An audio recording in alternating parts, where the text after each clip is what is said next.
இப்ப ஆவிக்குரிய தலைமைத்துவத்தை மேம்படுத்தி கொள்ளுங்கள் என்ற தலைப்புல முதலாவது தலைமைத்துவத்தை குறித்து நம்ம என்ன பண்ணியிருந்தோம், பேசியிருந்தோம். அதாவது தலைமைத்துவம்னா என்ன? நிர்ணயிக்கப்பட்ட இலக்குகளை அடைவதற்கு ஒரு ஒழுங்கமைக்கப்பட்ட ஒரு குழுவோடு ஒரு தலைவர் செயல்பட்டு அந்த குழுவின் மீது தமது செல்வாக்கை செலுத்தி அந்த இலக்குகளை அடைய வைக்கும் அந்த செயல்முறையை தான் நம்ம என்னன்னு சொல்லுகிறோம், தலைமைத்துவம் என்று சொல்லுகிறோம். இந்த தலைமைத்துவத்துக்கு தேவனுடைய கிருபையினால் ஒருவர் அழைப்பை பெற்று தகுதி அடைந்து தேவனுடைய கிருபையினால் அந்த தலைமைத்துவத்தை நிறைவேற்றுகிறார் என்பதை தான் வேதாகமம் போதிக்கிறதாக இருக்கிறது. இன்றைக்கு நாட்களிலும் கூட சபையிலே தலைமைத்துவமானது தேவனுடைய கிருபையினால் ஏற்படுத்தப்பட்டு கொண்டே இருக்கிறது என்பதையும் நாம் புரிந்து கொள்ள வேண்டும். அப்ப தலைமைத்துவம் தேவனுடைய கிருபையினால் என்பதை உணர்ந்த ஒருவர் உண்மையாய் தேவனுக்கும் மற்றவர்களுக்கும் ஊழியம் செய்து தேவனுக்கு மகிமையாக தமது அந்த சிறந்த பணியை அந்த பொறுப்புகளை நிறைவேற்றுவதே சிறந்த தலைமைத்துவம் என்று பார்க்கப்படுகிறது. ஞாபகம் இருக்குங்களா? தலைமைத்துவத்தை குறித்து பார்த்தோம் முதல் செய்தி. இரண்டாவது, நீங்கள் குறைவுகளை ஒழுங்குபடுத்துங்கள் என்ற தலைப்புல கவனித்திருந்தோம். அதாவது தலைமைத்துவம் குறைவுபடும் போதெல்லாம், அது திருப்திகரமாக அமையாத போதெல்லாம் தேவனுடைய காரியங்கள் பாதிக்கப்படக்கூடியதாக இருக்கிறது. அதனாலே தகுதி வாய்ந்த தலைவர்கள் அல்லது மூப்பர்கள் குறைவாய் இருப்பவைகளை ஒழுங்குபடுத்தும்படியாக அவர்கள் ஏற்படுத்தப்பட வேண்டும். அப்ப தலைமைத்துவம் தேவனுடைய கிருபையினால் அது பூமியில செயல்படுகிறதா இருக்கிறது. இப்பொழுதும் தேவன் தலைமைத்துவத்துக்கு உரியவர்களை தமது சபையில ஏற்படுத்துகிறவரா இருக்கிறார். அந்த தலைமைத்துவம் குறைவுகளை ஒழுங்குபடுத்தும்படியாக சரீரமாகிய சபையிலே ஏற்படுத்தப்பட வேண்டும். அந்த சபையில அந்த தலைமைத்துவத்துக்கு அவர்களை தேர்ந்தெடுப்பது அந்த உள்ளூர் சபையில நடைபெற வேண்டும் என்பதை தேவன் விரும்புகிறார். அப்ப அதுதான் தேவனுடைய திட்டமாக இருக்கிறது. மூப்பர்கள் பொறுப்பை பெற்றுக்கொண்டு அந்த மூப்பர்களுக்கு அந்த அங்கத்தினர் மரியாதையும் மதிப்பும் கனமும் செலுத்தி அந்த சபையை அந்த சபையினுடைய குறைகளை ஒழுங்குபடுத்துவதற்கு ஒத்துழைப்பு தரக்கூடிய மக்களாக இருக்க வேண்டும். அப்ப அந்த தலைமைத்துவத்துக்கு யார் வருவாங்கன்னு பாத்தீங்கன்னா, ஒரு பரிபூர்ணம் அடைந்த ஒரு மனுஷர் வரமாட்டார். ஏனென்றால் பரிபூர்ணம் அடைந்த ஒரு தலைவர் ஒருவர் உண்டென்றால் அது இயேசு கிறிஸ்து மாத்திரம்தான்.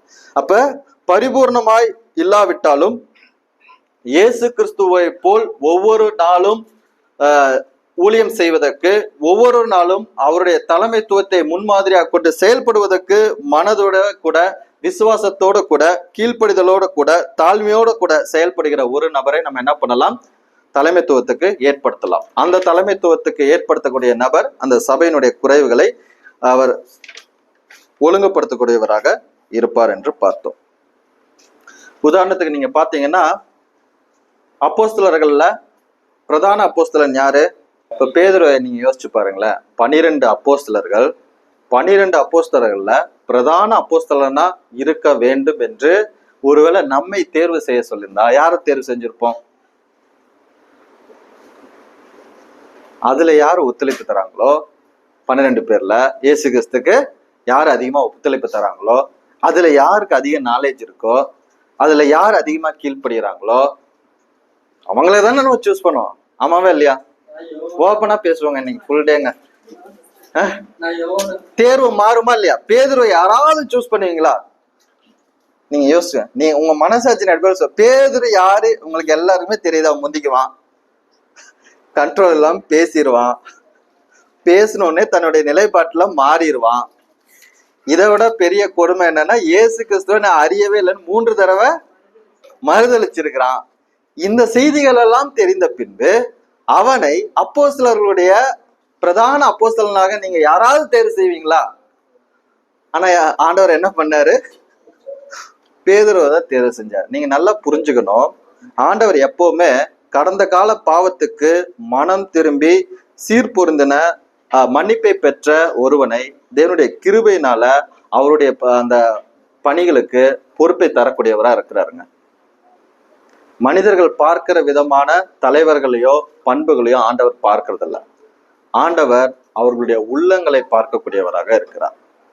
அவன் முந்திக் கொள்கிறவனாக தன்னுடைய நிலைப்பாட்டை மாற்றிக்கொள்கிறவனாக இயேசு கிறிஸ்துவை மறுதலித்தவனாக இருந்த போதும் கூட பிரதான அப்போஸ்தலனாக தேவன் பேதுருவை தேர்வு செய்தார். ஏனென்றால் அவன் தன்னுடைய தவறுகளுக்காக மனம் வருந்தி தேவனிடத்தில் சீர்பொருந்தி தேவனுடைய மன்னிப்பை பெற்று கிருபையாய் அவரிடத்தில் அவருடைய பணியை செய்வதற்கு ஆயத்தமா இருந்தான். அதனாலதான் ஆண்டவர் அவனை பார்த்து என்னன்னு கேட்கிறாரு, என் ஆடுகளை, புரியுதுங்களா? அப்ப ஆண்டவருடைய தேர்வு வித்தியாசமானதாக இருக்கிறது. அப்ப இன்றைக்கு சபையில தலைமைத்துவத்துக்கு ஏற்படுத்தப்படக்கூடிய நபர்களையும் நாம அப்படித்தான் தேர்வு செய்யணும். எதன் அடிப்படையில?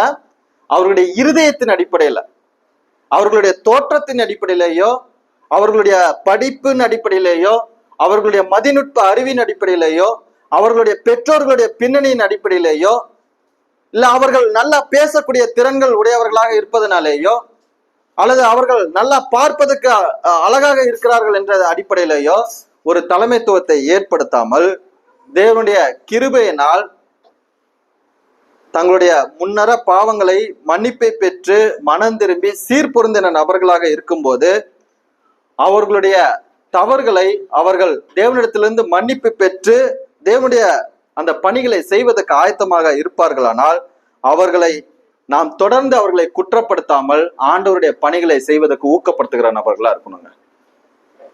நினைச்சிருந்தா ஆண்டவர் அவனை குற்றப்படுத்தி ஒதுக்கி தள்ளி இருக்க முடியுமா இல்லையா? நீங்க யோசிச்சு பாருங்க. நம்ம எவ்வளோ குறைகளை சொல்றோம், கரெக்டுங்களா? நம்முடைய குறைகள் தெரியறது இல்ல, மற்றவங்களுக்கு குறைகள் நமக்கு எவ்வளோ பெருசா தெரியுது, எவ்வளோ அதிகமா தெரியுது. நம்ம குறைவுகளை மட்டுமே பார்த்துக்கிட்டு இருக்கோம். ஆண்டவர் பாருங்களேன், அந்த குறைவுகள் மத்தியிலும் கூட அவனுடைய அந்த உள்ளத்தை, அவனுடைய மன நிறைவை பார்த்து அவனுக்கு பிரதான அப்போஸ்தலனாகிய பொறுப்பை கொடுத்தாருங்க. அவனுடைய பணியை அவன் சிறந்த வகையில் செய்தானா இல்லையா? ஆண்டவருக்காக தன்னுடைய மரணத்துக்கு ஒப்பு கொடுத்தாரா இல்லையா? சரிங்களா? அப்ப இதன் நிமித்தமாக நீங்க ஒருவேளை ஒரு மூப்பருக்கான தலைமைத்துவத்துக்கான தகுதியுடைய ஒரு நபர்கள், அதுக்கு ஒப்பு கொடுக்கிற நபர்கள் இருக்கும்போது அவர்களுடைய பழைய குறைவுகளை, பழைய தவறுகளை அவர்களுக்கு நினைப்பூட்டி அதை நீங்கள் எண்ணத்தில் கொண்டு அவர்களை சோர்வடைய செய்து அவர்கள் உற்சாகம் இழந்து அவர்கள் தகுதியுடையவர்கள் அல்ல என்று சொல்லி அவர்கள் ஒருபோதும் நான் தகுதி அடைய போவதில்லை என்ற மனநிலைக்கு தள்ளிடக்கூடாதுங்க. சொல்ல வர விஷயம் புரியுதுங்களா? அப்ப நீங்க அவங்களுடைய கடந்த கால வாழ்க்கையை பார்க்காதீங்க, எதிர்கால வாழ்க்கைக்கான வாசல்களை திறந்து வைங்க. ஆண்டவர் திறந்து வச்சாருங்க. பேதுரு அற்புதமா அப்போஸ்தலர் 2ஆம் அதிகாரத்துல பிரசங்கம் செய்து அவனுடைய செய்தியை கேட்டு 3000 பேர் ரட்சிக்கப்பட்டு ஆதி திருச்சபையில சேர்க்கப்பட்டாங்க. அப்போஸ்தலர்களை பிரதான அப்போஸ்தலனாக இந்த பொறுப்பை வகித்தார் என்று பார்க்கிறோம். அப்ப சில மனிதர்கள் நல்ல மனிதர்களாக மூப்பர்களாக செயல்படக்கூடும். அப்படிப்பட்டவர்களை நாம் காணும் போது அவர்கள் ஊழியத்துக்கு ஒப்பு கொடுக்கும்படியாக அவர்களை உற்சாகப்படுத்த வேண்டுமே தவிர அவர்களுடைய கடந்த கால தவறுகளை சுட்டி காண்பித்து குற்றப்படுத்தி அவர்களை சோர்வடைய செய்துவிடக் கூடாது. நம்ம வாசித்தோம் 1 தீமோத்தேயு 3ஆம் அதிகாரம் 1ஆம் வசனம்.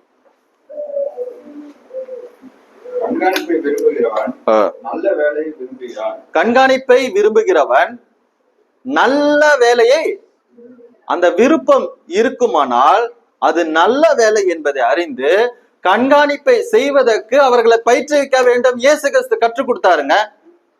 பேதுருவுக்கு அவர் ட்ரெயின் பண்ணாரு. அவனுடைய தவறுகளை அறிந்த போதும் அவனுடைய குறைவுகளை அறிந்த போதும் அவனை பயிற்றுவித்து அந்த கண்காணிப்பை விரும்புகிற பண்பை அவனுடைய இருதயத்தை அறிந்து அவனை ஊக்கப்படுத்தினார். பின் நாட்களிலே அவன் அப்போஸ்தலர்களுக்கெல்லாம் பிரதான அப்போஸ்தலனாக தன்னுடைய சிறந்த ஊழியத்தை பூமியில நிறைவேற்றினான் என்பதை அவருடைய வரலாற்றிலிருந்து நாம் திரும்பி பார்க்கிறோம். சரிங்களா? 3வது தலைப்பை கவனிக்கிறோம். உங்களை நீங்களே ஒப்பு கொடுங்கள். சபையில ஆண் அங்கத்தினர் தலைமைத்துவ பொறுப்பை வகிக்க வேண்டும் என்பது தேவனுடைய நிபந்தனையாக இருக்கிறது. தலைமைத்துவம் யாருக்குரியது? ஆண்களுக்குரியது. உடனே பெண்கள் எல்லாம் ஏன் அப்ப எங்களுக்குரியது அல்லையா நீங்க கேள்வி கேட்கலாம். அதுக்கான பதிலும் எங்களால முழுமையாக உறுதியாக எங்களுக்கு சொல்ல தெரியல. ஆனால் ஆண்டவர் முதலாவது ஆணை சிருஷ்டித்தார். ஆண்டவர் தலைமைத்துவத்துக்கான நிபந்தனைகளில ஆண் அங்கத்தினர் தான் தலைமை பொறுப்பை வகிக்க வேண்டும் என்பது ஆண்டவர் தான் டிசைட் பண்ணார். அது ஏன் என்பது ஆண்டவர் அறிந்திருக்கிறார். பெண்களுக்கு அந்த ஊழியத்துல அந்த பொறுப்புல பங்கு இருக்கிறது, துணை இருக்கிறது. ஆனால் தலைமைத்துவம் ஒரு ஆணுக்குரியதாக இருக்கிறது. அப்ப ஆண் அங்கத்தினர் மூப்பர்களாக, உதவிக்காரர்களாக அவர்கள் ஏற்படுத்தப்பட்டு அவர்கள் அந்த சபையை வழிநடத்த வேண்டும் என்பது தேவனுடைய விருப்பமாக இருக்கிறது. அப்ப தேவனுடைய ஆவிக்குரிய ஒழுங்கின்படி ஆண்களே ஒரு சிறந்த முன்மாதிரியான வழிகாட்டிகளாக இருந்து அந்த சபையை வழிநடத்த வேண்டும் என்பதை தேவன் விரும்புகிறார். அப்ப கிறிஸ்தவ ஆண்களாக இருக்கக்கூடியவர்கள் அந்த வழிகாட்டுறதுக்கான பணிக்கு அவர்கள் ஆயத்தப்பட விடாமல் நாம் இருந்து விடக்கூடாது. அவர்களை ஆயத்தப்படுத்தி சபையினுடைய காரியங்களை அவர்களை ஈடுபடுத்த வேண்டியது மிக முக்கியமான ஒன்றாக இருக்கிறது. இப்ப அழைப்பை பெற்று ஆயத்தமடைந்த ஆவிக்குரிய முதிர்ச்சியுடைய ஆண் அங்கத்தினர்கள் தங்களை இன்னும் அதிகமான தேவ பக்திக்குரிய சுய கட்டுப்பாட்டுக்குரிய கற்றுக்கொள்ளுகிற காரியங்களிலே, ஜனங்களிடத்திலே நட்புறவை வளர்த்து கொள்ள காரியங்களிலே, முன்னுரிமைகளை சரிகட்ட ஏதுவான காரியங்களிலே, சிறந்த குடும்பஸ்தனாக இருக்க வேண்டிய காரியங்களிலே அவர் தன்னை ஒப்பு கொடுக்க வேண்டும் என்பதை அவர்களுக்கு கற்றுக் கொடுத்து அவர்கள் அந்த ஊழியத்துக்கு தங்களை அர்ப்பணித்துக் கொள்வதற்கு நம்ம ஊக்கமளிக்கிற நபர்களாக இருக்க வேண்டும். அப்படி நீங்கள் ஊக்கமளிக்கும் போது ஒவ்வொரு நாளும் அவர்கள் கிறிஸ்துவை போல இருக்க தங்களை ஒப்பு கொடுத்து அந்த ஊழிய பணியை செய்யக்கூடியவர்களாக இருப்பாங்க. முதல்ல தலைமைத்துவம்னா என்னன்னு பார்த்தோம். இரண்டாவது குறைவுகளை ஒழுங்குபடுத்துங்கள் என்று பார்த்தோம். மூன்றாவது உங்களையே ஒப்பு கொடுங்கள் என்று பார்த்தோம். நான்காவதா பார்க்க போகிறோம் உண்மையான மெய்ப்பனுடைய இருதயம். தேவன் யாரு? தேவன் பிரதான மெய்ப்பரா இருக்கிறாருங்க. தேவன் மெய்ப்பரக்கூடிய அந்த இருதயம் உடையவரா இருக்கிறதுனால அவருடைய சரீரமாகிய சபையை நடத்தக்கூடியவர்களும் அவரை போல தேவனுக்கு கீழாக மெய்ப்பர்களாக செயல்பட வேண்டியதை தேவன் விரும்பக்கூடியவராக இருக்கிறார். அப்ப தேவனுடைய அந்த மெய்ப்பனுக்குரிய இருதயம் யாருக்கு இருக்கிறதோ அவர்களை தேவனுக்கு கீழாக சபையை வழிநடத்துகிற மெய்ப்பர்களாக ஏற்படுத்தலாம். இப்ப மெய்ப்பன் இல்லாத ஆடுகள் எப்படி இருக்கும்? இப்ப மெய்ப்பன் இல்லாத ஆடுகளுடைய நிலைமையை நீங்க யோசிச்சு பாருங்களேன். அதுக்கு பலவீனமா இருக்கும், அது பாதுகாப்பற்றதா இருக்கும், அது போஷிக்கப்படாததா இருக்கும், அது எந்த விதமான நோக்கமற்றதா இருக்கும், அது பரிதபிக்க தக்க வகையில இருக்கக்கூடியதாக இருக்கும். அது பின் நாட்களிலே சிதறப்பட்டு அது சிறைப்பட்டு சிறுமைப்பட்டு போய்விடும். அப்ப இதை அறிந்த ஒருவர் தான் தேவனை போல ஒரு நல்ல மெய்ப்பனாக உண்மையாக ஆடுகளின் நலனிலே அக்கறை கொண்டு அந்த கண்காணிப்பின் பொறுப்பை ஏற்றுக்கொள்ளுகிற ஒரு மனிதராக இருப்பார். அப்ப ஆடுகளை அறிந்தவர் தான் உண்மையான மெய்ப்பர்.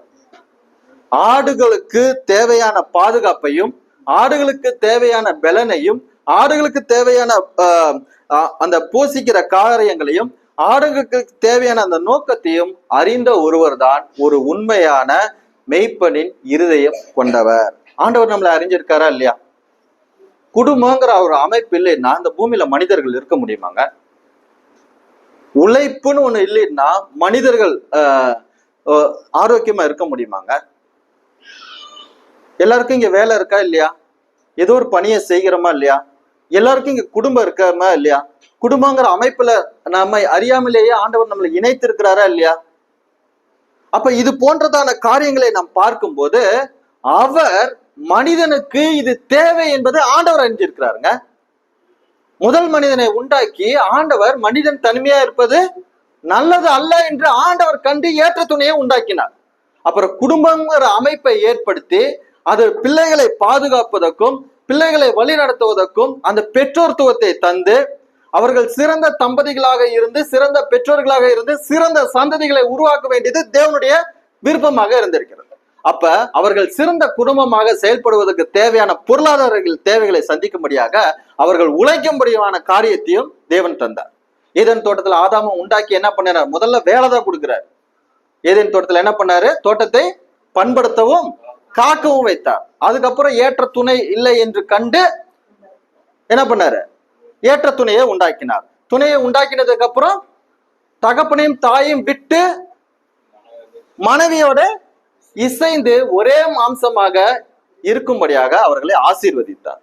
நல்லா யோசிச்சுங்க. வேலை கிடைக்காம கல்யாணம் பண்ண எப்படி இருக்கும்? ஓகேங்களா? அவருடைய ஒழுங்க கவனிங்கள. மனிதனை அவருடைய சாயலை சிருஷ்டிக்கிறாரு, அவனுக்கு தேவையான வேலைகளை நிர்ணயிக்கிறாரு, அதன் பின்பு அவருக்கு தேவையான துணையை உருவாக்குறாரு. அவர்களை திருமண பந்தத்தில் இறைக்கும் போது பெற்றோர்கள் அவர்களுடைய அதிகாரம் ஆளுகைக்கு வேறுபட்டு அவர்கள் இசைந்து ஒரே ஆத்துமாக்களாய் ஒரே சரீரமாய் இருக்கும்படியாக அவர்களை ஆசீர்வதிக்கிறார். சரிங்களா இல்லையா?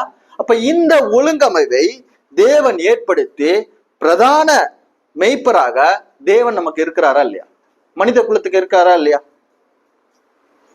அப்ப இப்படிப்பட்ட ஒரு நல்ல மெய்ப்பனுடைய இருதயம் உள்ள ஒரு நபர் தான் சபையில மூப்பராக, கண்காணியாக, மெய்ப்பராக கிறிஸ்துவை போல் அவர் பூரணப்பட்டு நிர்வாக திறமையோடு கூட ஊழியம் செய்யும் விருப்பத்தோடு கூட ஆயத்தம் அடைந்தவராக ஆடுகளை கவனிக்கிற, அவைகளுக்கு ஜீவனையே கொடுக்கிற ஒரு நபராக அவர் இருக்க முடியும். புரியுதுங்களா? அப்ப இன்றைக்கு கிறிஸ்தவம் அதனுடைய தனித்துவத்தை இழந்து நிற்பதற்கு காரணம் என்னன்னா, ஊழியத்துக்கு வரக்கூடியவங்களுடைய இருதயம் உண்மையான மெய்ப்பனுக்கான இருதயம் இல்லைங்க. சரியா இல்லையா? இன்னைக்கு ஓப்பனா நம்ம சில விஷயங்களை நம்ம ஆய்வு செய்து பார்த்துருவோம். சரிங்களா? அப்ப நான் உங்களை பார்த்து சொல்ல விரும்புறது என்னன்னா, நம்ம ஒவ்வொருவரும் அப்படிப்பட்ட இருதயம் உள்ள நபர்களை உற்சாகப்படுத்தணும், ஊக்கப்படுத்தணுங்க. ஊழியத்துல அவங்களுக்கு ஆர்வம் இருக்கா? ஆடுகள் நலனில் அக்கறை இருக்கா? வேலை செய்யக்கூடியது தங்களுடைய குடும்பத்தை பராமரிக்கிறாங்களா? தங்களுடைய குடும்பத்தை போஷிக்கிறாங்களா? தங்களுடைய குடும்பத்தை பாதுகாக்கிறாங்களா? அவர்கள் மேய்ப்பர்களுக்கான தனித்தன்மைகளை வளர்த்து கொள்றாங்களா? அவர்கள் கிறிஸ்துவை போல பூரணப்படுகிறார்களா? நிர்வாக திறமைகளில தங்களை மேம்படுத்திக் கொள்கிறார்களா? ஊழியம் செய்வதற்கான விருப்பம் இருக்குதா? தயவு செய்து அப்படிப்பட்ட நபர்களை உற்சாகப்படுத்தி ஊக்கப்படுத்தி அவர்களை பயிற்றுவித்து அந்த மெய்ப்பனுக்கான அந்த இருதயத்தை உடைய நபர்களை நாம் ஏற்படுத்தும் போது கிறிஸ்தவம் தான் இழந்த அந்த தனித்துவத்தை மீட்டெடுக்க முடியுங்க. நாம் ஒவ்வொருவருமே இந்த பிரதான மெய்ப்பனா இருக்கக்கூடிய தேவனுடைய இந்த இருதயம் உடையவர்களாய் இருப்பதற்கு பிரயாசப்பட வேண்டும்.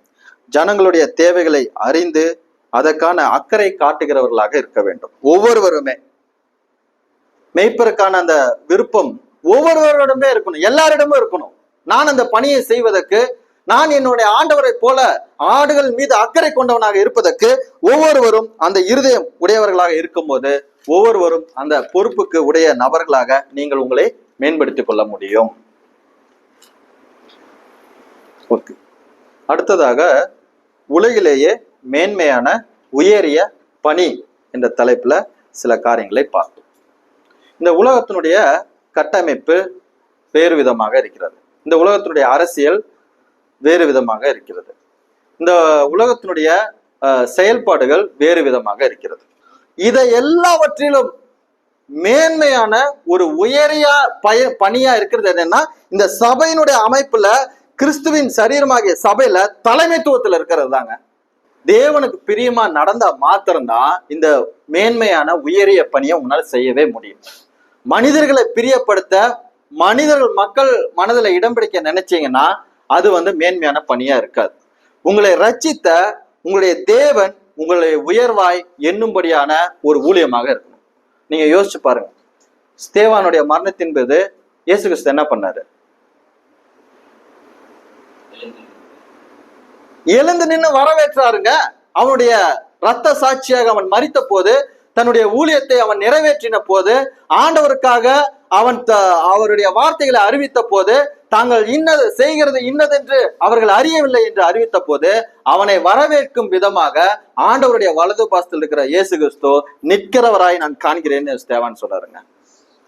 இந்த உலகத்திலேயே மேன்மையான உயரிய பணியை செய்வதற்கு ஆண்டவர் உங்களை வரவேற்க வேண்டும் என்றால், முதலாவது நீங்கள் ஆண்டவருக்கு விருப்பமாக, ஆண்டவருடைய மனதை அறிந்தவர்களாக, ஆண்டவருடைய பொறுப்பை, ஆண்டவர் உங்களுக்கு தந்த பொறுப்பை உணர்ந்தவர்களாக உங்களுடைய பணிகளை செய்யும் போது அது உலகத்திலேயே எவ்வளவு மேன்மையான உயரிய பணிங்கிறது உன்னால புரிந்து கொள்ள முடியும். ஓகேங்களா? இப்ப இந்த சபையினுடைய அமைப்புல, கிறிஸ்துவின் சரீரமாகிய சபையில தலைவர்கள், மூப்பர்கள் தலைமைத்துவத்துக்கு ஏற்படுத்தப்படுறாங்க.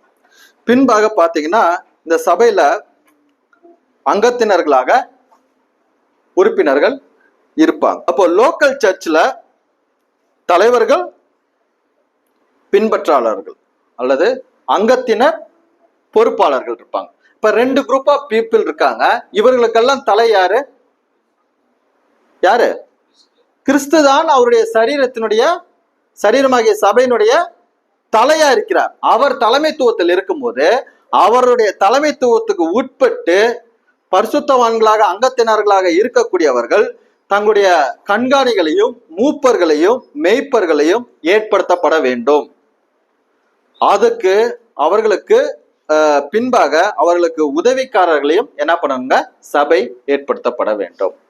அப்ப ஒரு உண்மையான மெய்ப்பனுக்குரிய இருதயம் உடையவர்கள், கிறிஸ்துவை போல் ஊழியம் செய்ய விருப்பம் உடையவர்கள் யார் என்பதை சபை அறிந்து அந்த பரிசுத்தவான்கள் அந்த அங்கத்தினர் அவர்களை கண்காணிகளாக மூப்பர்களாக மெய்ப்பர்களாக முதலாவது ஏற்படுத்தும். பின்பு அவர்களுக்கு உதவிக்காரர்களை ஏற்படுத்த வேண்டும். உலகத்திலேயே மிக மேன்மையான உயரிய பணி எதுனா இதுதான். ஆனா ஆண்டவருடைய அமைப்புன்னு ஒண்ணு இருக்குன்னா பூமியில அது சபை தான். அப்ப அந்த சபையில நீ பொறுப்பாளியா இருக்குன்னா அதுதாங்க ஆண்டவருக்கு மேன்மையான பணி.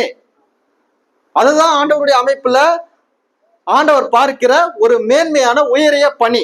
அந்த பணிக்கு நீங்கள் அவருடைய கிருபையை அறிந்து உங்களை தகுதிப்படுத்தினவர் தேவன் என்பதை அறிந்து தேவனுடைய இருதயத்தை உடையவர்களாக இருந்து தேவனுடைய அந்த பொறுப்பை தேவன் உங்களுக்கு தர இருக்கிற பொறுப்பை உணர்ந்து கண்காணிகளாக இருக்க விரும்பி அந்த உயரிய பணியை மனப்பூர்வமாக எடுத்துக்கொள்ளக்கூடிய நபர்களா இருக்கும்.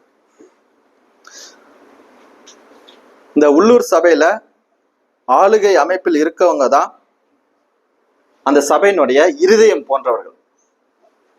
புரியுதுங்களா? இந்த மெய்ப்பர்கள் மூப்பர்கள் கண்காணிகள் சொல்றாங்கல்ல, உதவிக்காரர்கள், இவர்கள் தான் இந்த அமைப்பினுடைய இருதயம் போன்றவர்கள். சபையினுடைய காரியங்களை மேற்பார்வையிடும் பொறுப்பை பெற்றவர்கள். இவர்களுக்கு கீழாக மூப்பர்களோடு ஊழியம் செய்பவர்களை உதவிக்காரர்கள் என்று அழைக்கிறோம். அப்ப இந்த உதவிக்காரர்கள் மூப்பர்களை யார் ஏற்படுத்துகிறார்னா சபையினுடைய அங்கத்தினர்கள் தான் அது அந்த அந்த அந்த தகுதிகளை அறிந்து அவர்களை அந்த தலைமைத்துவத்துக்கு ஏற்படுத்துகிறார்கள். அப்ப கர்த்தருடைய சபையில உள்ளூர் சபையை காட்டிலும் பெரிதான அமைப்பு வேறு எதுவும் இல்லாதபடியினாலே உள்ளூர் சபைக்குரிய தலையாய பொறுப்புகளை மூப்பர்கள் அறிந்து அதை மனப்பூர்வமாக அதை மேன்மையான உயரிய பணியாக என்று அந்த பணியை செய்ய வேண்டும். நீங்க சொல்லுங்களேன், மனிதனால எல்லாத்தையும் உருவாக்க முடியும், கரெக்டுங்களா? அவனுடைய அறிவியல் வளர்ச்சியை நம்ம பார்க்கிறோம். கடந்த 100 ஆண்டுகளுக்கு முன்பாக இருந்த வளர்ச்சியை காட்டில் இந்த 100 ஆண்டுகள்ல வளர்ச்சி அடைஞ்சிருக்கா? அடுத்த 100 ஆண்டு எப்படி இருக்கும்? மனிதனை போல சிந்திக்கிற அளவுக்கு ஏஐ எல்லாம் என்ன பண்றாங்க, உருவாக்கி இருக்கிறாங்க. மனிதனை காட்டிலும் அதிக வேகமாக விரைவாக கூடுதல் தெளிவாக காரியங்களை அது நமக்கு தருதா இல்லையா? அப்ப இது எல்லாவற்றையும் மனிதனால் உருவாக்க முடியும். எதை மனிதனால் உருவாக்க முடியாது?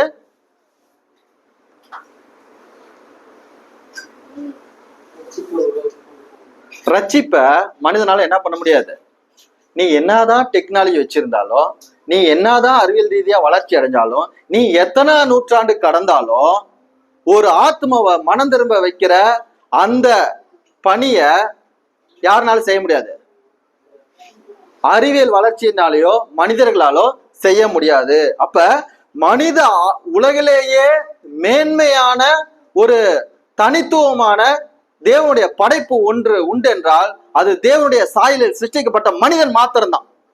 அப்ப அந்த பாவத்தில் விழுந்த மனிதனை மீட்பின் வழியை அறிவித்து அந்த மீட்புக்கு நேராக வழிநடத்தும் மிக பெரிய உலகிலேயே மிக உயரிய மேன்மையான பணிதான் இந்த மூப்பராக அல்லது உதவிக்காரராக இருப்பது.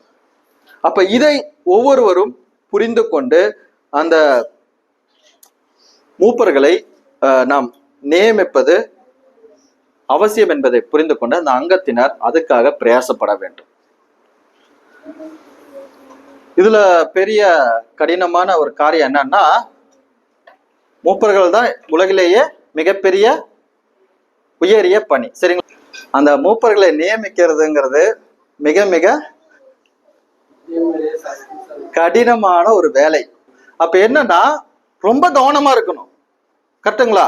இந்த உயரிய பணியில அந்த மூப்பர்களை நியமிப்பது மிக முக்கியமானது, ஒரு கடினமானது என்பதை ஆண்டவர் அறிந்து இந்த மிக உயரிய பணிக்கு ஆவிக்குரிய மிக சரியான தகுதி அம்சங்களை தந்து அந்த தகுதி பெற்ற நபர்களுக்கு பொறுப்புகளுக்கான பயிற்சி அளிக்கப்பட்டு அந்த பொறுப்புகளை அவர்கள் சிறந்த முறையில் பணியாற்றி அவர்கள் தங்களுடைய அந்த அனுபவங்களில் மேம்பட்டதுக்கு அப்புறம் அது அந்த பணிக்கு அவர்களை சபையினுடைய அங்கத்தினர் நியமிக்க வேண்டுங்கிறது தேவனுடைய திட்டமாக இருக்கிறது. அப்ப இந்த பொறுப்புக்கு, மிக உயரிய அந்த பொறுப்புக்கு தங்களை அர்ப்பணித்துக் கொள்ளக்கூடியவர்கள் சிறந்த முறையில் பணியாற்றும் போது அதுக்கான மிக அருமையான பிரதிபலங்களை தேவனிடத்துல இருந்து பெற்றுக்கொள்வாங்க. கரெக்டுங்களா? ஏன்? அது தேவனுடைய பூமியில் இருக்கிற ஒரே அமைப்பு சபை தான். அப்ப அந்த சபைக்கும் அந்த அங்கத்தினர்களுக்கும் தேவனுக்கும் ஒரு பாலமாக செயல்படக்கூடியது யாரு? மூப்பர்கள் தான். மெய்ப்பனுக்கான இருதயம் கொண்டு பிரதான மெய்ப்பனாகிய கிறிஸ்துவை போல ஒவ்வொரு நாளும் அங்கத்தினர் மீது ஒரு நலன் கொண்ட, தன்னுடைய ஆடுகள் மீது அக்கறை கொண்ட நபர்களாக செயல்பட வேண்டியது அவர்களுடைய பொறுப்பு. அப்ப அந்த உயரிய பணிக்கு அவர்களை ஏற்படுத்துவது ஒரு கடினமான காரியம். அந்த கடினமான காரியத்தை சபையானது, அங்கத்தினர்களானது முன் வந்து அவர்கள் அதை செயல்படுத்தி ஏற்படுத்த அந்த நியமனத்தை செய்த பின்பு அந்த பணியை செய்வதற்கான பரிசுகளை, மிக அருமையான பிரதிபலங்களை தங்களை அந்த பணிக்கு ஏற்படுத்தின, தகுதிப்படுத்தின தேவனிடத்திலிருந்து அவங்க பெற்றுக்கொள்வாங்க. ஜீவகிரீடம் அவங்களுக்கு கொடுக்கப்படுமா? கரெக்டா இல்லையா? அப்ப இது போன்றதான ஒரு உயரிய பணி என்பதை ஒவ்வொருவருமே அறிந்து அந்த மூப்பர் நியமனத்தை செய்வதற்கு நம்ம என்ன பண்ணுங்க, புரிந்த நபர்களாக இருக்க வேண்டும். அந்த பணிக்கு தங்களை அர்ப்பணிக்க கூடியவர்களும் கூட தேவனுடைய அமைப்பில் இது மிக உயர்ந்த பணி என்பதை அறிந்து உண்மையை ஆண்டவருக்கென்று பணி செய்கிறவர்களாக இருக்க வேண்டும். சரிங்களா? இப்போ அதுக்கப்புறம் பாத்தீங்கன்னா, என்னை ஒரு ஊழியக்காரன் ஆக்குங்கள் என்ற தலைப்புல சில காரியங்களை கவனித்தோம். அதாவது உள்ளூர் சபை அமைப்புல மூப்பர்களுடைய வலதுகரம் போன்றவர்கள் தான் யாருன்னு பாத்தீங்கன்னா உதவிக்காரர்கள், டயாக்னோஸ். சரிங்களா? அதாவது இவர்கள் விசேஷித்த விதமான ஊழியர்கள், குறிப்பிட்ட தகுதி அம்சங்களை பெற்றவர்கள், மூப்பர்களுக்கு உதவிகரமாக இருந்து அந்த மூப்பர்கள் தங்களுடைய ஊழியத்தை, தலைமைத்துவத்தை நிறைவேற்றுவதற்கு உதவி செய்யக்கூடியவர்கள். பிரசங்கியார்களுக்கு மூப்பர்கள், கண்காணிகள், மெய்ப்பர்கள் என்று 3 பதங்கள் பயன்படுத்தப்படுகிறது. ஆனால் உதவிக்காரர்களுக்கு உதவிக்காரன் என்ற ஒரே ஒரு பதம் தான் பயன்படுத்தப்படுகிறது. உதவிக்காரர்கள் முதலாவதும் மிக முக்கியமான ஊழியக்காரர்களாக இருக்கிறார். இந்த உதவிக்காரர்கள் என்பது ஒரு பதவியாக இல்லாமல் அவர்கள் செயல்பட வேண்டிய வேலை என்பதை, அந்த பொறுப்பு என்பதை அவர்கள் உணர்ந்தவர்களாக இருப்பார்கள். அந்த பணியை செய்வதற்கு ஒவ்வொரு சபையினுடைய அங்கத்தினராக இருக்கக்கூடிய ஒவ்வொருவருமே உதவிக்காரர்களாக இருப்பதற்கு அழைப்பை பெற்றவர்களாக இருக்கிறீங்க. அப்ப சபைங்கிறது தேவனுடைய அமைப்பு. அந்த தேவனுடைய அமைப்புல மூப்பர்களை ஏற்படுத்த வேண்டிய பொறுப்பு அந்த உள்ளூர் சபைகளுக்கு இருக்கிறது. அந்த மூப்பர்களுக்கு உதவிக்காரர்கள் வலதுகரம் போன்றவர்களா இருப்பாங்க. அந்த வலதுகரம் போன்றவர்களாக செயல்படக்கூடியவர்கள் எப்படி இருக்கிறார்களோ அதே போல அங்கத்தினராக இருக்கக்கூடிய ஒவ்வொருவருமே அந்த மூப்பர்கள் தங்களுடைய தலைமைத்துவத்தை சிறந்த வகையில் நிறைவேற்றுவதற்கு உதவிகரமா எல்லாருமே இருக்கணும். அவர்களுடைய ஊழியத்தை நிறைவேற்றுவார்கள். சண்டே மட்டும்தான் எங்களுக்கு அவங்களுக்கு தொடர்பு, மற்ற எந்த இதுலயும் எங்களுக்கு தொடர்பு இல்லைன்னு நம்மளை விலக்கி கொள்ளக்கூடாது. எல்லா காரியங்களிலும் அவர்களுக்கு உதவிகரமாக இருந்து அவர்கள் தங்களுடைய தலைமைத்துவத்தை சிறந்த வகையில் தேவனுக்கென்று செய்கிறார்கள் என்பதை புரிந்து கொண்டு அவர்களுக்கு உதவிகரமாக ஒவ்வொருவருமே இருக்க வேண்டும். உதவிக்காரர் என்பது அது பதவி கிடையாது, அது ஒரு வேலை. அது அங்கத்தினராக இருக்கக்கூடிய ஒவ்வொருவருமே அந்த வேலை தங்களுக்குரியது என்பதை புரிந்து உதவிக்காரர்களாக செய்யும் போது மூப்பர்களாக அந்த மிகப்பெரிய அந்த உயரிய பணியை அவர்களால் என்ன பண்ண முடியும், சிறந்த வகையில செய்ய முடியும். அப்ப அதற்கு ஒவ்வொருவரும் ஊழியக்காரர் ஆவதற்கு விருப்பமுடையவர்களாக இருக்க வேண்டும். இப்ப மூப்பர்களுக்கான என்ன தகுதி அம்சங்கள் சொல்லப்பட்டிருக்கிறதோ அதே தகுதி அம்சங்கள் தான் உதவிக்காரர்களுக்கும் கொடுக்கப்பட்டிருக்கிறது. அப்படி தங்களை நடத்துகிறவர்கள் தங்களை பின்பற்றாத பட்சத்தில் அந்த தலைமைத்துவமானது சிறந்த வகையில் இயங்க இயலாது. கரெக்டுங்களா? தேவனுடைய சபை இயங்கணும்னா அந்த சபைக்கு தலைமைத்துவம் அவசியம். அந்த தலைமைத்துவத்தை ஏற்படுத்துகிற பொறுப்பு யாரிடம் இருக்கிறது? சபையினுடைய அங்கத்தினரிடம் இருக்கிறது. சபையினுடைய அங்கத்தினர் அந்த தலைமைத்துவத்தை பொறுப்பை ஏற்படுத்தி விட்டு எங்களுக்கும் மூப்பருக்கும் எந்த தொடர்பு இல்லை என்று அங்கத்தினர் விலகிக் கொள்வாரானால் சபை எப்படி செயல்படும்? அப்ப மூப்பர்களுக்கு உதவிகரமாக இருந்து அந்த மூப்பர்களை பின்பற்றி அந்த தலைமைத்துவத்திலே அவர்கள் சிறந்த வகையில் செயல்படுவதற்கு அங்கத்தினர் ஒவ்வொருவருமே உதவிகரமாக இருக்க வேண்டும். எபிரேயர் 13 அதிகாரம் 7ஆம் வசனம், 17ஆம் வசனம், 24ஆம் வசனம். ஒவ்வொருத்தரும் ஒவ்வொரு வசனம் வாசிக்கலாங்களா? எபிரேயர் 13 அதிகாரம் 7ஆம் வசனம், 17, 20 வசனத்தை உங்களுக்கு போதித்து உங்களை நடத்தினவர்களை நீங்கள் இணைந்து அவருடைய நடக்கையின் முடிவை நன்றாய் சிந்தித்து அவருடைய விசுவாசத்தை பின்பற்றுங்கள். அவருடைய விசுவாசத்தை பின்பற்றுங்கள் என்று வாசிக்கிறோம். 17ஆம் வசனம் பாருங்க. உங்களை நடத்துகிறவர்கள் ஆத்துமாக்களுக்காக உத்தரவாதம் பண்ணுகிறவர்களாய் இழுத்திருக்கிறவர்களானபடியால் அவர்கள் துக்கத்தோட அல்ல சந்தோஷத்தோட அதை செய்யும்படி அவர்களுக்கு கீழ்ப்படிந்து அடங்குங்கள். அவர்களுக்கு கீழ்ப்படிந்து அடங்குங்கள் என்று பார்க்கிறோம். அவர்கள் துக்கத்தோட அப்படி செய்தால் அது உங்களுக்கு பிரயோஜனமாய் இருக்க மாட்டாது. 24 வாசிங்க.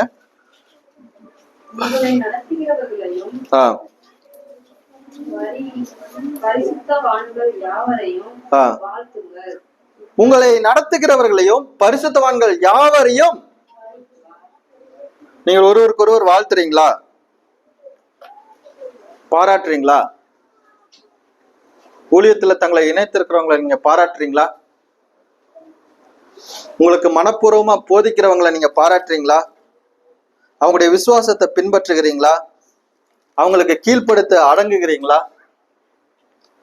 நீங்கள் ஒரு ஊழியக்காரராக, ஒரு உதவி ஊழியக்காரராக உங்களுடைய பொறுப்பை உணர்ந்து நீங்கள் அங்கத்தினராக இருப்பதை நீங்கள் அறிந்து தேவனுடைய கிருபையினால் தேவன் உங்களை வழிநடத்துவதற்கான தலைமைத்துவ பொறுப்புகளை கண்காணிக்கும் அந்த விருப்பத்தை அந்த உங்களுடைய அங்கத்தினரில் இருக்கக்கூடிய ஒருவருக்கு தந்திருக்கிறார் என்றால் நீங்கள் அவரை பாராட்டுகிற ஒரு ஸ்பாவத்தோட இருக்கணுங்க. நம்ம எப்போ பாராட்டுறோம்? எப்ப கடைசியா நீங்க பாராட்டுறீங்க? உங்ககிட்ட சொல்ல உங்களுக்கு பதில் இருக்கா? அப்ப நீங்கள் பிறரை பாராட்ட வேண்டும். ஒரு மீட்டிங் நம்ம ஆரம்பிக்கும் போது அவங்களை வாழ்த்துதலோட துவங்கி அந்த மீட்டிங் முடியும் போது அவங்களுக்கு நன்றி கூறுதலோட முடிக்கணுங்க. 9 மணிக்கு ஆரம்பிச்சு 9:15 வந்து 10 மணிக்கு முடியும் போது 5 நிமிஷத்துக்கு முடியும் ஆமேன்னு சொன்ன போறதெல்லாம் அங்கத்தினருடைய செயல்பாடுகள் கிடையாது. உங்களுக்கு நீங்கள் ஆண்டவருடைய பிள்ளைகள் என்பதை அறிந்து, நீங்கள் ஆண்டவருடைய அங்கத்தினர் என்பதை அறிந்து, தேவன் உங்களை கிருபையாய் ரட்சித்து இருக்கிறார் என்பதை நீங்கள் உணர்ந்து, தேவன் உங்களுக்கு வழி நடத்துவதற்கான தலைவர்களை பொறுப்புகளை மூப்பர்களுக்கு தந்திருக்கிறார் என்பதை உணர்ந்திருப்பீர்களானால் நீங்கள் ஒரு சிறந்த உதவிக்காரர்களாக இருந்து, நீங்கள் ஒரு சிறந்த ஊழியர்களாக இருந்து உங்களுடைய ஊழியர்களை உற்சாகப்படுத்தி, அந்த ஊழியர்கள் விசுவாசத்தை நீங்கள் விசுவாசித்து, அந்த ஊழியர்களுக்கு நீங்கள் கீழ்ப்படிந்து, அந்த ஊழியர்களை நீங்கள் என்ன பண்ணுவீங்க? பரிசுத்தவான்கள் யாவரையும் வாழ்த்துகிற நபர்களாக இருப்பீங்க. அப்ப உங்களுடைய பண்புகள் தாங்க உங்களுடைய தலைமைத்துவத்துக்கு கொண்டு வரும். நீங்க முதல்ல அங்கத்தினரா இருந்தீங்கன்னா தான் உதவிக்காரரா இருப்பீங்க. உதவிக்காரரா இருந்தீங்கன்னா தான் மூப்பர்களா இருப்பீங்க. நீ அங்கத்தினராகவும் இல்ல, உதவிக்காரருமா இல்ல, மூப்பருமா இல்ல, ஆனா நான் தான் சபை நீங்க நினைச்சிட்டு இருந்தீங்கன்னா அது உண்மையான சபை கிடையாது. நீங்க உண்மையான ஊழியர்கள் கிடையாது. அப்ப நீங்கள் பிறரை பாராட்டுகிற சுபாவத்தோடு நீங்கள் அவர்களை நினைத்து பார்க்க வேண்டும். ஊழியத்திலே தங்களை அர்ப்பணித்திருக்கிறவர்களை நீங்க என்ன பண்ணணும்? உற்சாகப்படுத்தணும், பாராட்ட வேண்டும். மூப்பர்களுக்கு அடங்கி நடக்கிற தன்மையுடையவர்களாக இருக்க வேண்டும். அன்பின் ஆவியோடு அவர்களிடம் நட்பா இருக்க வேண்டும். விசாரிக்கிறது குறைவா இருக்கு. அந்த ஊழியத்தில் இருக்கிறவங்களை விசாரிக்கணுங்கிறது ஒருவர் சொல்ல வேண்டியதா இருக்கு. ஓகே, இறுதியாக நீங்கள் என்னவாய் இருக்க விரும்புகிறீர்கள் என்ற கேள்வியோட கூட நேற்று நாங்கள் அதை கொடுக்க நாங்கள் நிறைவு செய்தோம். அந்த தொடர் செய்தியா மத்திய 20ஆம் அதிகாரம் வசனங்கள் 20 முதல் 28 வரைக்கும் கவனித்திருந்தோம். 28ஆம் வசனம் மட்டும் வாசிங்க. அப்படியே மனுஷகுமாரனும் ஊழியம் கொள்ளும்படி வராமல் ஊழியம் செய்யவும் அநேகரை மீட்கும் பொருளாக தம்முடைய ஜீவனை கொடுக்கவும் வந்தார் என்றார். இயேசு கிறிஸ்துவே தம்மை ஊழியக்காரன் என்று சொல்லிக்கிறாருங்க. அப்ப நீங்கள் அங்கத்தினர்களாக, உதவிக்காரர்களாக, மூப்பர்களாக இருப்பீர்களானால் உங்களுடைய திறமைக்கேற்ப தேவன் அவருடைய அமைப்பாக இருக்கக்கூடிய அவருடைய சரீரமாக சபையில உங்களை பயன்படுத்துவதற்கு முதலாவது நீங்க ஒரு ஊழியக்காரரா இருக்கணும். இந்த கிரேக்க வார்த்தையானது டயாக்னோஸ் என்ற அந்த கிரேக்க வார்த்தையானது உதவிக்காரன் அல்லது ஊழியக்காரன் என்று பொருள் தரக்கூடியதாக இருக்கிறது. உதவிக்காரன் அல்லது ஊழியக்காரன் என்பது மற்றவர்களுக்காக பணிபுரியவன் அல்லது மற்றவர்களுக்கு பொறுப்பாளியானவன் என்ற ஒரு எளிய அர்த்தத்தை தரக்கூடியதாக இருக்கிறது. அப்ப கிறிஸ்தவ அங்கத்தினர்களாக நீங்கள் கிறிஸ்தவர்களாக இருக்கும்போது மற்றவர்களுக்கு நீங்கள் பணிபுரியவும் மற்றவர்களுக்கு நீங்கள் பொறுப்பாளி என்பதை உணர்ந்து நீங்கள் உதவி செய்வதற்கு தெரிந்து கொள்ளப்பட்டிருக்கிறீர்கள். அப்ப சபையினுடைய உதவிக்காரராக, மூப்பருக்கு உதவிக்காரராக, ஊழியத்துக்கு உதவிக்காரராக இருப்பதற்கு நீங்கள் அங்கத்தினர்களாக இருக்கும்போது உங்களுடைய தகுதி அம்சங்களை தொடர்ந்து நீங்கள் மேம்படுத்திக் கொள்ள வேண்டும். அதுக்காக தான் உங்களுடைய அங்கத்தினராக அவருடைய சரீரமாக சபையில இணைச்சிருக்காரு. ஆண்டவர் ஒரு பொழுதுபோக்குக்காக உங்களை இணைக்கல அவருடைய சரீரமாக சபையில. ஆண்டவர் உங்களுக்காக பணி செய்வதற்காக ஆண்டவர் உங்களை அவருடைய சரீரமாகிய சபையில இணைக்கல. அவருடைய சரீரமாகிய சபையில இணைத்தது மற்றவர்களுக்கு பணிபுரிவதற்கு தான். நம்ம புதிய ஏற்பாட்டுல அதிக முறையா வாசிக்கிற வார்த்தைகள் என்ன? ஒருவருக்கொருவர். அப்ப ஒருவருக்கொருவருங்கும் போது நீங்கள் மற்றவர்களுக்கு பணிபுரிவதற்கும் மற்றவர்களுக்கு பொறுப்பாளிகள் ஆவதற்கும் தான் அவருடைய சரீரமாகிய சபையில அங்கத்தினர்களாக இணைந்து உதவிக்காரர்களாக உங்களை மேம்படுத்தி கொண்டு தொடர்ந்து மூப்பர்களாக சபையினால ஏற்படுத்தப்பட்டு ஆண்டவருக்கும் ஊழியம் செய்து பிறருக்கும் ஊழியம் செய்வதற்கு தான் நீங்கள் என்ன பண்ணப்பட்டிருக்கீர்கள்? தேர்ந்தெடுக்கப்பட்டிருக்கிறீர்கள். நீங்கள் தேவனுக்கு அடிமைகள் ஆனதால் நீங்கள் தேவனுக்கு ஊழியக்காரர்களா இருக்கீங்க. எப்பொழுது அநீதியிலிருந்து நீதிக்கு அடிமைகள் ஆனீர்களோ, எப்பொழுது அசுத்தத்திலிருந்து பரிசுத்தத்துக்கு அடிமைகள் ஆனீர்களோ, எப்போது பிசாசிலிருந்து தேவனுக்கு அடிமைகள் ஆனீர்களோ அப்பொழுதே நீங்கள் ஒரு ஊழியராக இருக்கிறீங்க. அதாவது அவருடைய சரீரமாகிய சபையில் அங்கத்தினர்களாக இருந்து செயல்படுவதற்காக தேர்ந்தெடுக்கப்பட்டிருக்கிறீர்கள். அப்ப நீங்கள் உங்களை ரட்சித்த உங்களுடைய தேவனுக்கு நீங்கள் ஊழியம் செய்ய வேண்டும். அன்பினாலே மற்றவர்களுக்கும் ஊழியம் செய்ய வேண்டும். கிறிஸ்தவனா என்ன அப்படின்னு உங்ககிட்ட ஒருவேளை ஒரு கேள்வி வைக்கப்படுமானால் உங்களுடைய பதிவு என்னவா இருக்கும்? கிறிஸ்தவம்னா என்ன? நீங்க என்ன நினைக்கிறீங்க? கிறிஸ்டியானிட்டினா என்ன? எளிமையா சொல்லணும்னா, 2 வார்த்தைகள்ல சொல்லணும்னா, தேவனுக்கு ஊழியம் செய்வது, அன்பினாலே மற்றவர்களுக்கு ஊழியம் செய்வது. இதுதாங்க உண்மையான கிறிஸ்தவம். தேவனுக்கு ஊழியம் செய்து முதலாவது நீங்கள் உங்களுடைய குடும்பத்தினரை நேசித்து, பின்பு உங்களுடைய சபையில நீங்கள் உங்களை நேசித்து, பின்பு சமுதாயத்தை நேசித்து அன்பினாலே நீங்கள் மற்றவருக்கும் ஊழியம் செய்கிற நபர்களாக மாறும்போது கிறிஸ்தவம் தன்னுடைய தனித்துவத்தை மீண்டும் மீட்டெடுப்பதற்கு நீங்கள் ஒரு அங்கத்தினராக உங்கள் செயல்பாட்டை சிறந்த வகையில் செய்திருக்கிறீர்கள் என்று பொருள்படக்கூடியதாக இருக்கும். அப்ப நாம் மூப்பர்களாகவோ உதவிக்காரர்களாகவோ ஊழியம் செய்கிறோமோ இல்லையோ, நாம் ஊழியக்காரராய் இருப்பது என்பது மிக மிக அத்தியாவசியமான ஒன்று. ரட்சிக்கப்பட்ட ஒவ்வொருவருமே நீங்கள் அவருடைய சரீரமாகிய சபையில் அங்கமாக இருக்கிறீர்கள். அங்கமாக இருக்கிற ஒவ்வொருவருமே நீங்கள் ஊழியம் செய்யும் அந்த பொறுப்பை பெற்ற நபர்களாக இருக்கிறீர்கள். அப்ப ஒவ்வொரு நாளுமே உங்களுடைய வாழ்க்கை முறையானது ஊழியம் நிறைந்த வாழ்க்கை முறையாக இருக்க வேண்டும். நாம் தீர்மானிக்கிறதை நிறைவேற்ற நீங்கள் விருப்பம் கொள்ளாமல் தேவன் தீர்மானித்த அந்த இலக்கை நோக்கி பயணிக்கிற ஒரு ஊழியம் நிறைந்த ஒரு வாழ்க்கை முறையாக உங்களுக்கு இருக்க வேண்டும். தேவன் கொடுத்த திறமைகளை நீங்கள் பயன்படுத்தி தேவனுக்கும் மற்றவர்களுக்கும் நாம் ஊழியம் செய்ய வேண்டும். தேவனுடைய ராஜ்யத்தினுடைய பணி என்பது ஊழியத்தை கொள்ளுகிறதாக இல்லாமல், அதாவது கொள்ளுகிற காரியமாக அல்லாமல், பெற்றுக்கொள்கிற காரியமாக அல்லாமல், ஊழியம் செய்கிற மற்றவர்களுக்கு செய்கிற காரியமாக இருக்கிறது என்பதை ஒவ்வொரு அங்கத்தினருமே புரிந்து கொள்ள வேண்டும். ஒரு உண்மையான ஊழியம் என்பது தேவனுக்கு ஊழியம் செய்வதும் மற்றவருக்கு அன்பினாலே ஊழியம் செய்வதும் தான் ஒரு உண்மையான ஊழியம். அப்ப உங்களை பார்த்து நான் சொல்ல விரும்புகிறது என்னவென்றால், உண்மையான ஊழியம் செய்யும் ஊழியக்காரனாக ஒவ்வொருவருமே இருக்க கற்றுக்கொள்ளுங்கள்.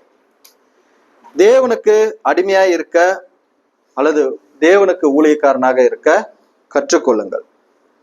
உங்கள் உரிமைகளை பற்றி, உங்களுடைய மதிப்புகளை பற்றி கவலைப்படாமல் தேவனை போல உங்களையே இழக்கும்படியாக நீங்கள் அந்த ஊழியத்தை நிறைவேற்றுங்க.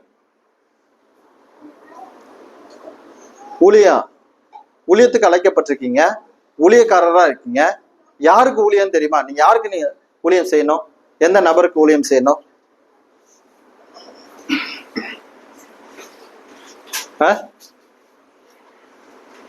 உங்களை நேசிக்கிறவர்களுக்கு, உங்களை அன்பு கூறுகிறவர்களுக்கு, நீங்கள் சொல்லுகிறதெல்லாம் கேட்கிறவர்களுக்கு, உங்களோட கருத்து வேறுபாடு இல்லாதவர்களுக்கு, அவர்களுக்கு மாத்திரமா?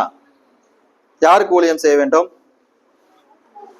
உங்களுக்கு எதிராக பேசுகிறவர்களுக்கு, உங்களை சபிக்கிறவர்களுக்கு, உங்களை துன்பப்படுத்துகிறவர்களுக்கு, உங்களை வேதனைப்படுத்துகிறவர்களுக்கு, உங்களை காயப்படுத்துகிறவர்களுக்கு, அவர்களுக்கும் ஊழியம் செய்வதற்கு தான் நீங்க அழைக்கப்பட்டிருக்கிறீங்க.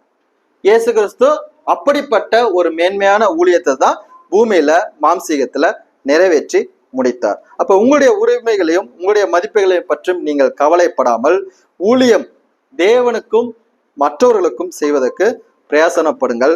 உங்களுடைய ஊழியமானது மரணத்தின் மத்தியில் செய்ய வேண்டிய ஒரு ஊழியம் என்பதை நீங்கள் என்ன பண்ணுங்கள், புரிந்து கொண்டு ஊழியம் செய்யுங்கள். பிரதான ஊழியராக இருக்கக்கூடிய இயேசு கிறிஸ்து தமது ஊழியத்தை பூமியிலே தேவனுக்கும் மற்றவர்களுக்கும் செய்து நமக்கு ஒரு சிறந்த முன்மாதிரியாக அவர் இருக்கிறார். அவரை போல இருதயம் கொண்ட, அவருடைய பணியை செய்ய விருப்பம் கொண்ட ஒவ்வொருவரும் அனுதினமும் ஒவ்வொரு நாளும் அவரை போல மாறி ஒவ்வொரு நாளும் அவருடைய வாழ்க்கையில அவரை போல ஊழியம் செய்ய பிரயாசப்பட வேண்டும்.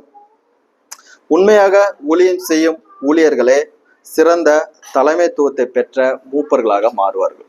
ஓகேங்களா? எல்லாரும் இங்க ஊழியத்திலிருந்து தலைமைத்துவத்தை போவாங்க. நான் எப்படி சொல்லியிருக்கிறேன்னா, தலைமைத்துவத்திலிருந்து ஊழியத்துக்கு வந்து ஒரு ஊழியம் உண்மையாக செய்கிற ஒரு நபர் தான் தலைமைத்துவத்துக்கு தகுதியானவர் நான் சொல்ல விரும்புறேன். அந்த உண்மையான ஊழியர் தான் கண்காணிகளாக, மூப்பர்களாக, மேய்ப்பர்களாக ஏற்படுத்தப்பட வேண்டும் என்று சொல்லுகிறேன்.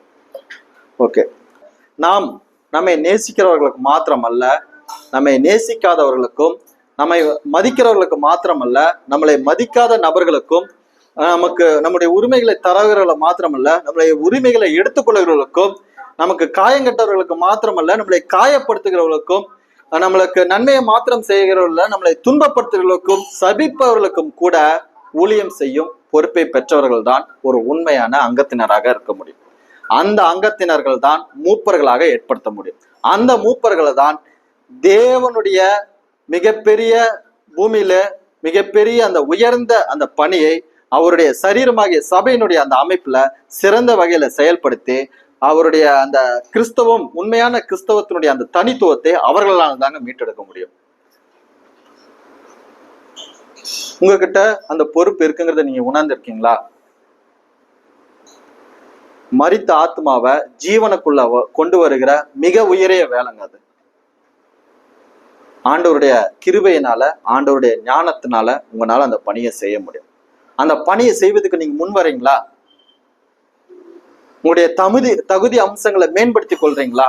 ஓகே, ஆண்டவருடைய விருப்பமும் எதுவோ அதே விருப்பம் நம்முடைய விருப்பமாக மாறி, ஆண்டவருடைய பணிகள், பொறுப்புகள், பாரங்கள் எதுவோ அது நம்முடைய பணிகளாக, பொறுப்புகளாக, பாரங்களாக மாறி அவருடைய பணியை இந்த மனுஷீகத்துல, இந்த பூமியில நாம் அனைவரும் நம்ம ஆவிக்குரிய அந்த தலைமைத்துவத்துல மேம்படுத்தி கொண்டு சிறந்த வகையில நம்முடைய அந்த பணிகளை சிறந்த வகையில செய்வதற்கு அந்த ஊழியத்தில் தங்களை அர்ப்பணித்தவர்களை ஒவ்வொரு அங்கத்தினர்களும் உற்சாகப்படுத்தி சிறந்த வகையில அந்த ஊழியத்தை, அந்த உயரிய பணியை செய்வதற்கு அவர்களை கனப்படுத்தி, அவர்களுடைய விசுவாசத்திலே நீங்கள் நடந்து, அவர்களுக்கு நீங்கள் கீழ்ப்படிந்து, அவர்களை பாராட்டி, அவர்கள் இன்னும் உற்சாகமாய் செய்வதற்கு நீங்கள் ஒவ்வொருவரும் உறுதுணையாக இருந்து ஆண்டவருடைய பணியை சிறந்த வகையில் செய்வதற்கு உங்களை அனைவரையும் இயேசு கிறிஸ்து நாமத்தினாலே அன்போடு கூட வாழ்த்துகிறேன்.